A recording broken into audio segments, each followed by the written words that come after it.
Hi, this is Matt. Welcome to the School of Fiction channel. Are you ready for another great author interview?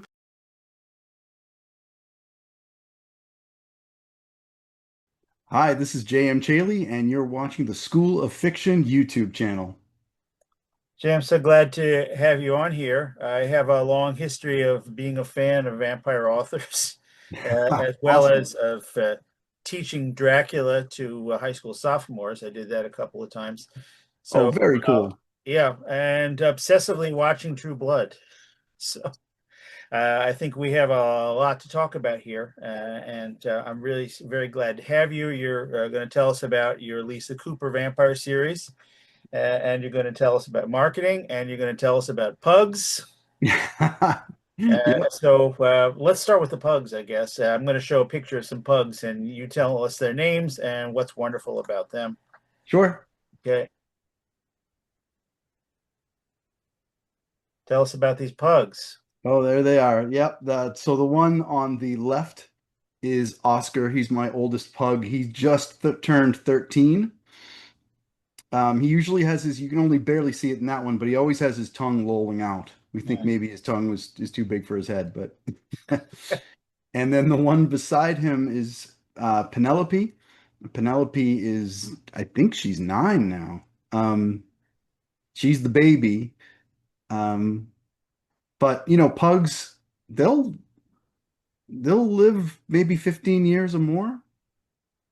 So they're still very energetic and active and running around with zoomies and very playful. Mm. How many pugs do you have total? Is these two, or you have additional ones not pictured? I've had 4 in my life, Mm. but we've got 2 right now. Okay, excellent.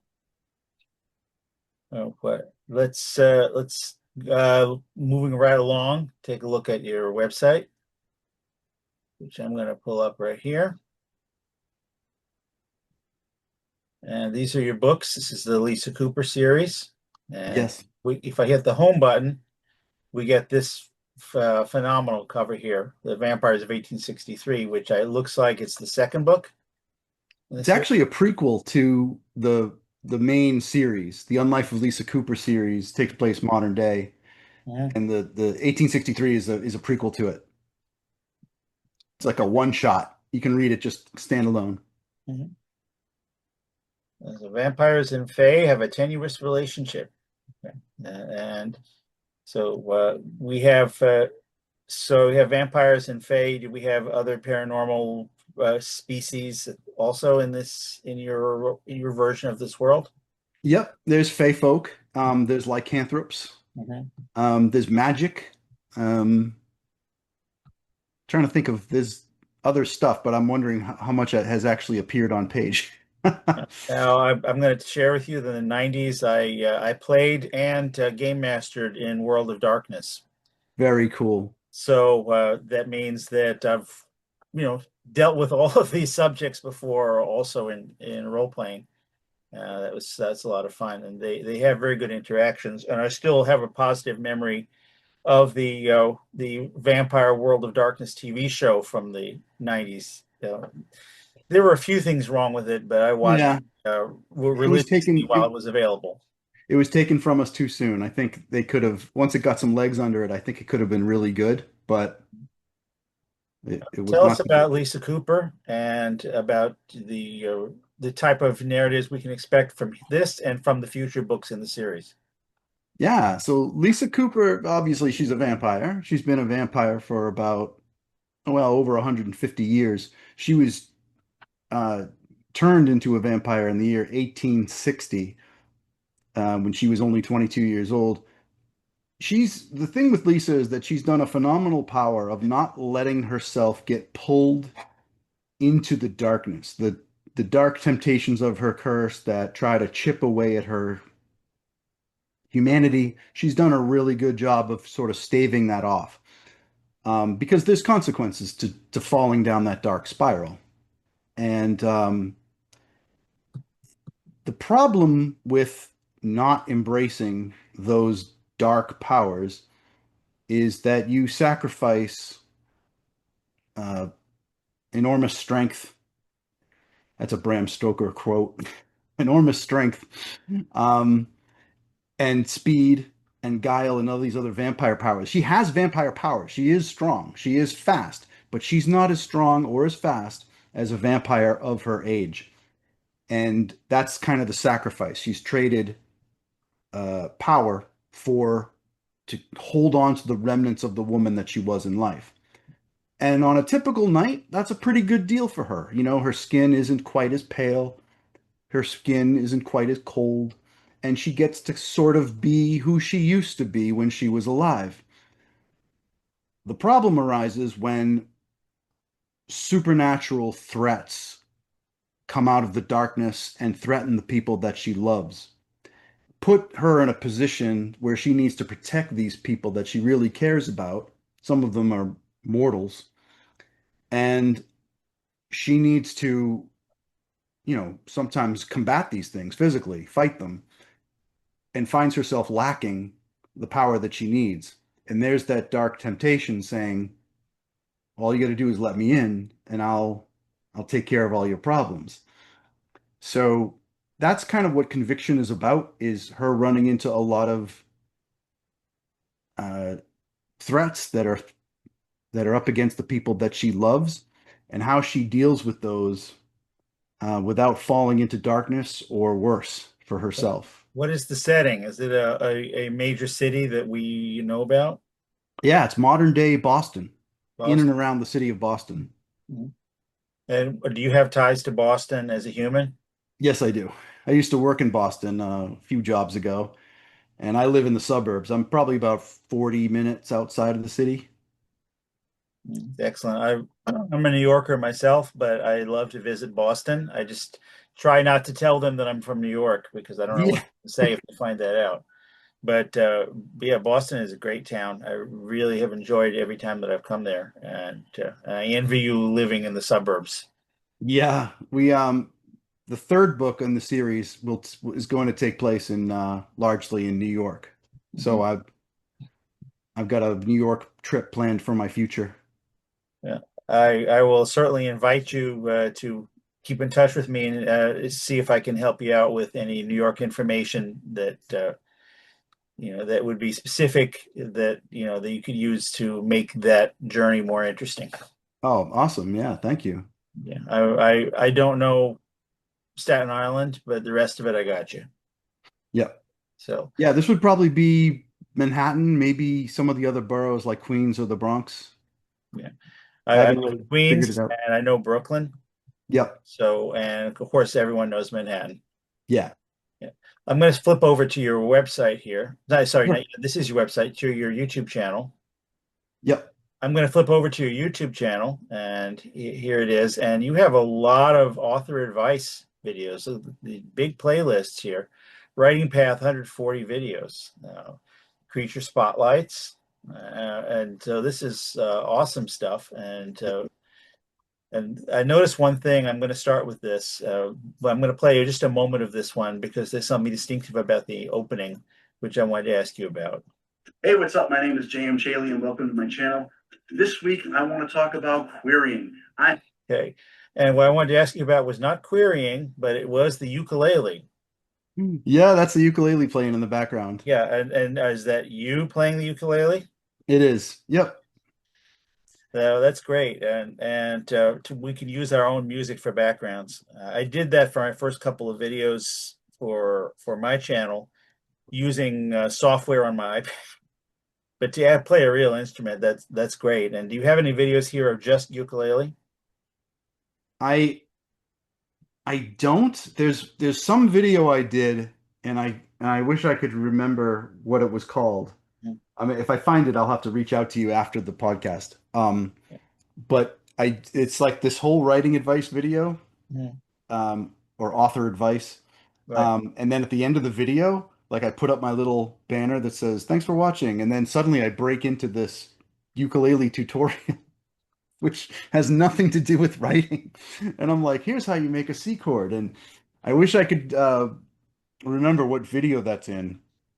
But Um, if you can remember it was so before random. Thursday morning, then just let me know and I'll add in the link to it. So Oh, we have a writing path, which Yep. obviously right advice for writers. Ridiculous writing. What's this list? That's silly stuff. If people like I did a video on men writing women, when men kind of just don't do it well. And using silly prose and stuff like that. That's when I try to have a little bit of fun with mistakes that authors can make, but not really being mean about it, just kind of laughing along with the funny things that we do. And Creature Spotlight. This one, I've got to click on this one. Yeah. Say Bakeneko Gumio. Are these the Japanese, right? Yep. Pukwudgie, that sounds Australian. Pukwudgie is a Native American. Okay. Yeah. Ghouls, damn. So yeah, this is general interest stuff, I have to say. Yeah. So, I don't know. I'm a fantasy fiction writer. I write in urban fantasy, and we always tend to have Hey, what's up? My name is J.M. Celi. Yeah. supernatural creatures in our stories, at least for my genre. So I thought I wanted to have like a section where I was talking about supernatural creatures that maybe are unsung or aren't seen very often, um, or maybe they're depicted. I don't want to say wrong, but they're kind of pigeonholed into one little place. Like I do a video on goblins, and I try to say, okay, what does folklore handle goblins outside of the kind of D&D or Tolkien idea of a goblin? Like what does the original folklore say about goblins? Like things like that. And I try to talk about other supernatural beings that are outside of Europe because I feel like a lot of fantasy fiction focuses on European type folklore and fae and things like that. So I try to expose my viewers to new, cool beasties, that sort of I thing. like that idea. I have one of one of my novels. I have a fight between a Rakshasa and a golem. That's awesome. Yeah. I don't think anyone had ever done that before. No, two completely different. It's like the standard golem from Jewish mythology, the one, Yeah. yeah, against a Rakshas of the type that you would see in an Indian mythological movie. Yep. So I've definitely, I'm with you 100%. I really like the idea of having those interactions, and I'm sure you have a lot planned for Lisa. Let me ask you this. What has, in general, drawn you to paranormal fiction? Is this like a lifetime interest, or is it something that you kind of perceived a trend for? What made you start off with this series, and what's keeping you interested in working on it? I think I've always loved vampires. So and also I read in that genre too. Like I read, you know, the Patricia Briggs, like the Mercy Thompson series, which is mostly werewolves, and Kevin Hearn's Iron Druid series, and Alona Andrews, like right. So like a lot of the stuff that just has a lot of werewolves and vampires and that sort of thing in it. So it's something that I love. And they say write what you want to read. And this was kind of the story that I wanted to tell based on the things that I love. Okay, very nice. But let's talk about classic vampire fiction and cinema. You already have quoted Bram Stoker, so we know that you and I are Bram Stoker fans. So that's a good starting point. Best vampire novel, Oh, that's hard. if you can, well, Um, one of them. Well, we'll stipulate that you'll think of another one as soon as the interview ends. Just give us. well, okay, one of them I have to go with Interview with a Vampire, and I want to call that out amongst Anne Rice's other works because it concentrates on this another vampire besides Lestat named Louis, who I really wish got more page time outside of that book, like stories and adventures of his own. Um, he was a really great character in my opinion because I love the idea of the vampire who desperately tries to cling to their humanity and fought. Um, you know, didn't necessarily hate being a vampire, but also wanted to find that balance of this is who I used to be and I don't want to lose that. And how do I keep going as a vampire without losing that, I guess. So Louis was this masterful character that really cared. And but then when he was pushed into a corner, when those uh, terrible things were done to him, he did not hesitate to just rain hell on the people that crossed him, right? So he was vengeful when he needed to be, and compassionate all when he could be. Definitely recommended. I think the changes probably you would like based on what you're saying because it is more focused on Louis than it is on Lestat, Yeah. which is kind of what you were calling for, is more about Louis's life. Yeah, and he was a big influence for my creation of Lisa, who again is compassionate when she can be. She that's kind of her default setting, but if she's got to protect the people that she loves, she's not going to hesitate in being fierce and bringing some very appropriate vampire wrath.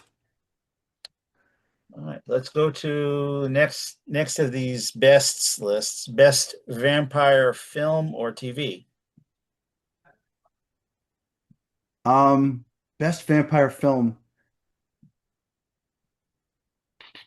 Well, I think there's a bunch of them. I think the Francis Ford Coppola Dracula is probably the best Dracula film that I've seen. I've seen a bunch of them, of I'll course. second that. Yeah, I agree. It's very faithful to the book. The only Quincy Um, Morris, right? what's that? It's the only one with Quincy Morris. Yeah, yes, yeah. And I think he's an important character in my opinion. And he gets omitted a lot. And I don't get me wrong, I love the original Bela Lugosi. That was based on the play, and it was fantastic. I love the Hammer films because they're just so gothic and fun, right? But if you're talking about just a classic vampire movie that is based on the original Bram Stoker novel, then that's my pick. Um, I also like Dracula 2000, which wasn't like a great paragon of a movie necessarily, but it had this twist of who Dracula was in life before he became a vampire. And it wasn't Vlad the Impaler. It was a whole other take on it. And it's almost worth seeing that movie just to get that twist in the end where you're like, oh damn, when you're just like you're like, yeah, that works. There are a lot of things we can talk about, and I think I want to go into one that will probably draw many viewers, and that is marketing advice. This is one of your specialties, and you mentioned some things in marketing, and I'll read off to you a list of things, and then you can take it where you want. Partnering with indie bookstores, which Dan Klefstad has talked about in his interview with me. Working with libraries, book shows and events, social media and networking, which is I have a lot of opinions about that too, and Yeah. cross promotion. So start anywhere you like, and let's see where this takes us, because I'm sure that there are a lot of new or emerging writers who want to grow in these areas. Yeah. Yeah, you mentioned Dan Klefstad, and I got to endorse his book because it was so fantastic. Was it? It's it's I'll do, find it. do it Go ahead. yourself. It's Talk. like do it yourself book promo, right? I want to say it is, but it's not a long read, and it's packed with great information.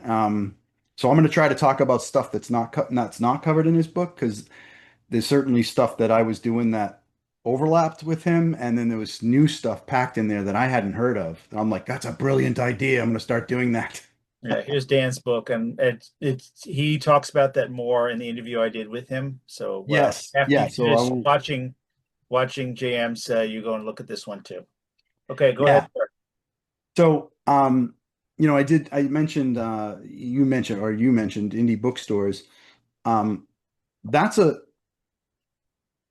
that's a possible great venue to kind of get yourself out there, at least locally. And a lot of bookstores will carry your book on consignment. Some of them will do wholesale, but the if you do consignment, you usually get a nice 40-60 split, and you can kind of control what's being sold and provide the stock or inventory to the local bookstore if they want to carry you. And the other thing about indie bookstores is they kind of all know each other. They kind of talk to each other. So I found an indie bookstore in one town, and then they told, oh, you should go over here and go check out this other town and go to this bookstore. And I went there, and that person not only carried my book as well, but hooked me up to some like local events that were going on, some reader events that were happening, some fairs, um, an author organization that I ended up joining. So not only are these ideas to get your book on the shelf, you can find indie bookstores, but these indie bookstores will have events and you can get involved in their events if it's a good fit for both of you. So that's one way to do it. Libraries are another. Libraries will sometimes have events. Sometimes local libraries will have writer groups that you can join. Um, and writer groups are this isn't really a marketing tip, but writer groups tend to be great place to find alpha readers. But you can talk to your local library and say, hey, can I do a library event here? Can I do a book signing? That sort of thing. Can you carry my book? If they carry your book, then they might put it in a section like new release or new to us type of a thing. So as far as getting your book on shelves, those are the biggest ones that I've done. You know, I haven't had, when I first started, I think I walked into a Barnes and Noble and they're like, we're not going to carry your book in here, right? Because I'm not, one of the I wasn't published by one of the big four, which seems to Oh, be the yeah, they're direction that getting they're going. paid to put stuff on the end caps. Yeah, exactly, exactly.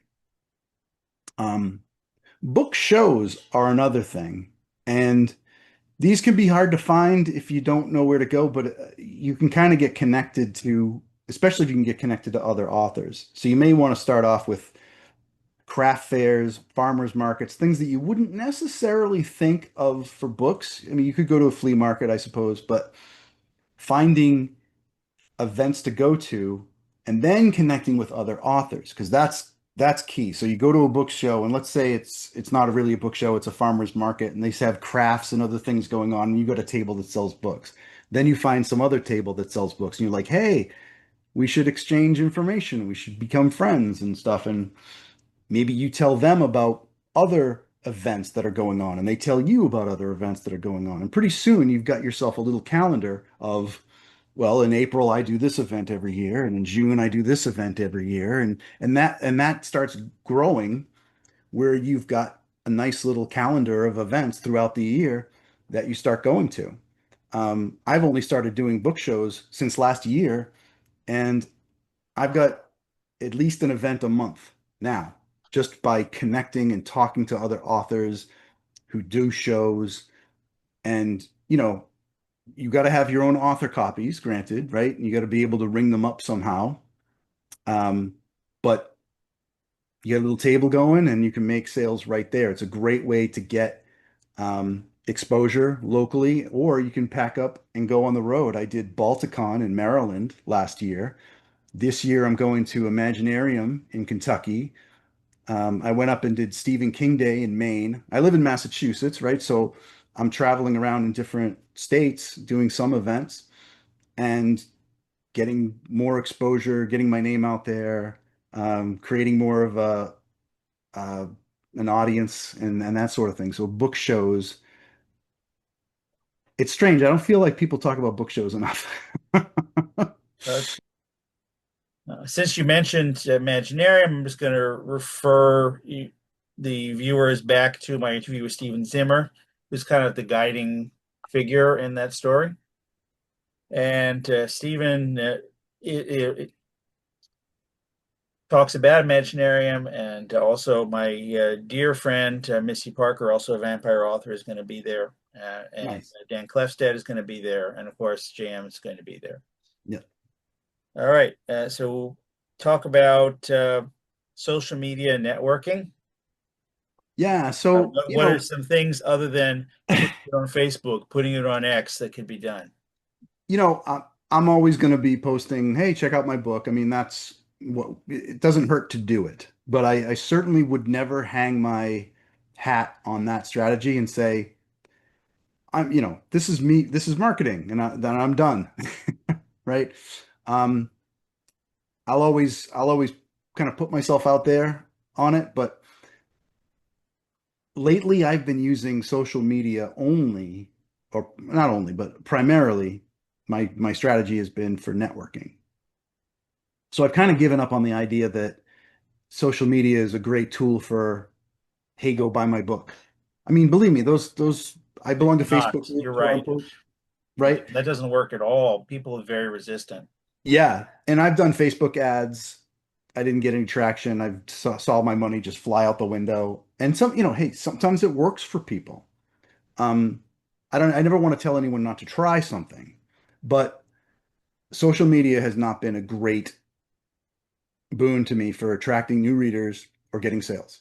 I think the What it way I has would been, describe the impact of social media is once you're already successful, you can then spread further yes, social media. But first, you yeah, have to be successful. It's a catch-22, right? First, you have to be successful, and then it works. that's You got to get exactly it. successful some other way. Yep. I follow a lot of New York Times bestselling authors, Mm. and they'll go out and say, "I have a new book coming out," and they've got followers, and they're like, "Yep, I know who you are. I'm gonna go buy your new book because I love you."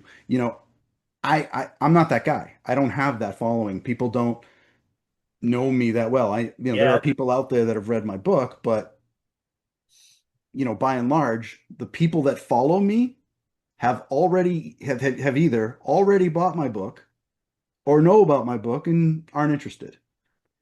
And unless I grow my following exponentially, that's never going to change. The people who want my book have my book. Everyone else just kind of follows me for pug pictures, right? Mhm. So what I use social media for is networking. I've met tons of other authors, through author groups and stuff. I talked about that Stephen King Day event that I had in Maine. I found out about that event by meeting another author on the New England Reads Facebook group. And that's kind of really how I leverage social media these days is meeting new people and interacting with other like New York Times best-selling authors too. It's kind of cool. Um, a lot of authors will reply to you. And they're a networking resource too, if you ever can get to that point. And really that's about it. I mean, it's all about networking. It's all about meeting new people and making friends and sharing information and lifting each other up. That's the that's the big boon of social media for me. I really enjoy doing that. And Yeah. I did it a lot, especially when I was working on a pseudonym as a romance author. The romance authors are very, very interconnected and very interactive. And we Oh yeah. did a lot of events with them on Facebook, which is probably dead now. I doubt that works anymore, but it did work for that little window of time. It was very easy to meet people and very easy to co-promote. I think authors in general, a lot of us are kind of starved for other writer friends, Hmm. and I enjoy meeting them. Technically, even though I'm a teacher, technically I'm an introvert, but I Yeah. still like networking Yeah. and interviewing too. And it's great because it's like I'm not, for example, I'm not a horror writer, but I have friends that are. So there's nothing really that I can do personally for a horror writer except network. So I have a friend who's a horror writer, and I knew someone that was putting together an anthology of horror stories, and I was like, you two should talk to each other. So, it doesn't I think on our community, we do that for each other. We're not looking for a kickback necessarily, but we just kind of lift each other up. And the more people you know, the more opportunity is there for everybody, I think. So growing that circle of friends is so valuable. And social media is a powerful tool to make new pals. And I think that's great. Clearly, I agree. That's sort of what I'm about here, having this channel. I used to do interviews on a website, and now Yep. now the technology has enabled me to upgrade to doing it like this instead. Yeah, that's awesome. Uh, Okay. okay. I want to thank J.M. Celi for taking the time to come and talk to us about his work and about marketing. Yeah, thanks for having me. Bugs and ukulele and classic vampire fiction. And I want to invite you to come back, as your books come out and also as other topics come up. And yeah, this is the beginning, not the end of a beautiful friendship, sir. Yes, thank you so much. This is a lot of fun. I like having a lot of back and forth in an interview. This is great.